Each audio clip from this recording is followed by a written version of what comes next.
అవేం వండుతున్నవి? ఉల్లిగడ్డల కూరనా? పిట్లనా? పిట్ల.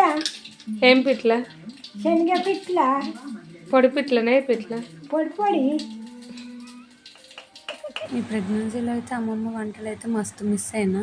సుహాన్ షాడ్తోనైతే అన్నీ వేయించుకున్నాను. అసలు నేను ఇక్కడికి రాకున్నా కానీ నాకైతే పంపించింది అప్పుడు వంటలు చేసుకుంటూ నాకు కావాల్సినవి, నాకు తినాలనిపించినవి అన్నీ కూడా. ఈసారిగా నేను ఇక్కడికి రాలేను, వాళ్ళకు కూడా ఇట్లా చేసి పంపించేంత లేకుండా ఉండే సిచ్యువేషన్. సో ఇక అన్నీ మిస్ అయినా. అందుకని ఇక నేనైతే ఇక్కడికి వచ్చి ఉంటే అమ్మమ్మ వాళ్ళ ఇంటికి వచ్చి రాగానే నైట్కి అయితే పొడి పిట్లు అయితే వండించుకున్నా.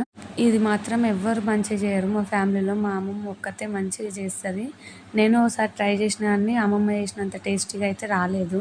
ఇక నిన్న నైట్ చేసి ఇచ్చింది అయితే ఇక ఫుల్గా తిన్నా, కడుపు నిండా తిన్నా. అసలు మా అమ్మ వాళ్ళకంటే కూడా మా అమ్మమ్మనే టేస్టీగా మంచిగా వండుతుంది ప్రతి ఒక్క వంట కూడా.